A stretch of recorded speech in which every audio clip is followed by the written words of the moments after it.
Salut, j'espère que tu te portes bien.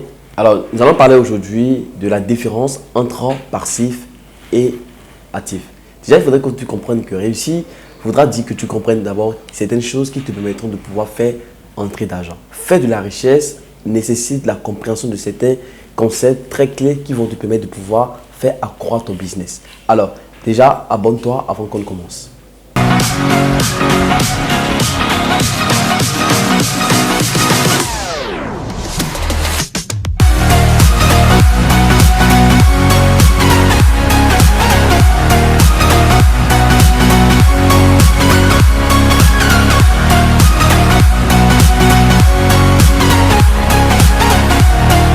Alors, comme je te disais, nous allons parler maintenant de la différence entre un passif et un actif. Mais bien avant, nous allons d'abord expliquer ce que c'est un actif et ce qu'est un passif. D'accord? Alors, déjà, il faudrait que tu comprennes qu'un actif a une valeur économique négative et qu'on appelle positive.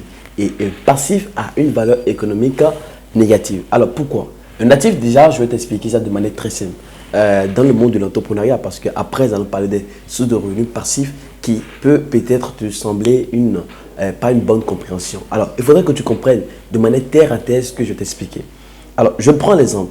Tu vois, si je considère que je suis par exemple un salarié, d'accord, et mon salaire ne me permet pas vraiment de subvenir aux charges d'une voiture, d'accord, et je prends peut-être l'exemple, je suis salarié, je suis par exemple quasiment à 50 000 le mois et je vais payer une voiture qui me coûte banalement environ 6 millions, d'accord. Je vais prendre l'exemple que déjà j'ai contracté des dettes, d'accord. Et cette dette que j'ai contractée m'ont permis de pouvoir m'acheter cette voiture-là. Et une fois que j'ai payé la voiture maintenant, je dois prendre de la carburation, je dois faire des vidanges, je dois réparer des problèmes pneumatiques, je dois régler des tas de trucs au niveau de la voiture.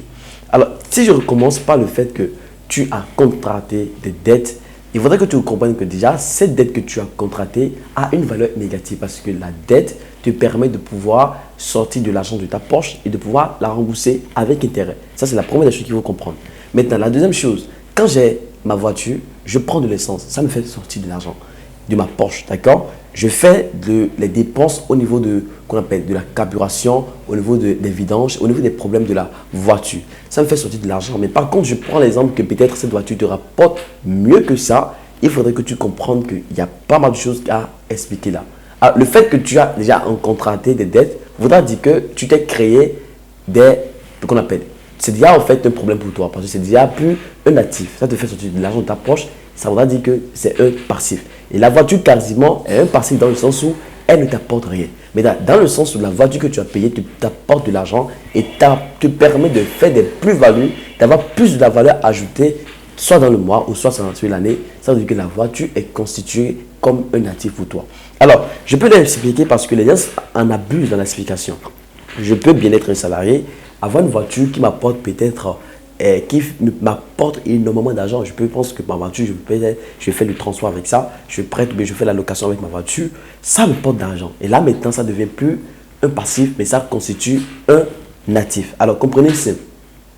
Un actif vous permet de faire entrer de l'argent dans votre poche et un passif vous fait sortir de l'argent de votre poche.